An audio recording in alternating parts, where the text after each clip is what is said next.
In 1976, one man made a decision that cost him $320 billion. A decision made out of fear that would change his life forever. He was the third founder of Apple, and you've probably never even heard his name. This is the story of Ronald Wayne, the man who helped start Apple, and then walked away. April 1st, 1976. In a small California garage, three men came together with one wild idea: to build computers that could change the world. Steve Jobs, the visionary with nothing but dreams. Steve Wozniak, the genius engineer with endless curiosity. And Ronald Wayne, the 41-year-old adult in the room, brought in to keep the dreamers grounded. While Jobs and Wozniak were just kids chasing ideas, Wayne was the steady hand who designed Apple's first logo, wrote the original partnership agreement, and owned 10% of Apple. But behind those papers was fear, the kind of fear that would cost him everything. Wayne wasn't a reckless dreamer. He'd already been through failed businesses.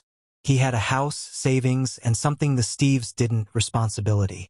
Under their partnership agreement, if Apple failed, he could be held personally responsible for the company's debts. If Apple went bankrupt, creditors could take his home. That thought kept him awake at night.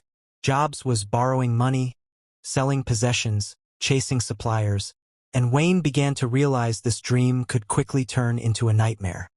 Just 12 days after Apple was born, Ronald Wayne made a choice that would echo through history. He drove to the county office, filed the papers, and officially withdrew from Apple. In return, he got $800 for his 10% stake. Later, Apple paid him another $1,500 to finalize the separation. And just like that, he walked away. That 10% stake would one day be worth over $320 billion. As Apple grew, Wayne's decision became one of the most expensive mistakes in business history. 1980. He missed out on $7.3 million when Apple went public. 1995. He missed $113 million during the Macintosh boom. 2010. $2.6 billion lost during the iPhone revolution. 2020. $120 billion as Apple hit $2 trillion in value. 2025. Over $320 billion. More than the GDP of entire nations. All lost because of a choice made in fear in just 12 days. After leaving Apple, Wayne went back to Atari. Later, he opened a small stamp shop in Nevada. He never became a millionaire. He never owned an Apple product. And he never went back to tech.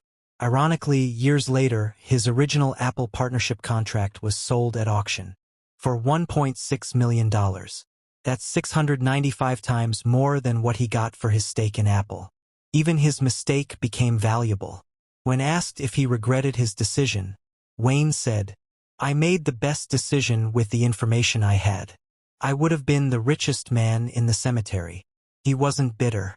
He wasn't angry. He simply moved on, living quietly on Social Security in a small Nevada town. Meanwhile, Apple, the company he helped create, reshaped the world forever. Ronald Wayne's story isn't just about missed billions. It's about fear, timing, and perspective. Fear can blind you to what's possible. Timing can change everything. Sometimes waiting just one more year can rewrite your destiny. And sometimes the right decision in the moment can still be the wrong one in hindsight. Wayne's story reminds us, the choices you make today, even the small ones, can define the rest of your life. So whatever dream you're chasing, don't let fear hold the pen that writes your story. Because one decision can change everything. This was the story of Ronald Wayne, the forgotten founder of Apple, the man who gave up $320 billion and taught us the price of fear. If you found this story inspiring, hit subscribe and let's uncover more real stories of people who made or missed history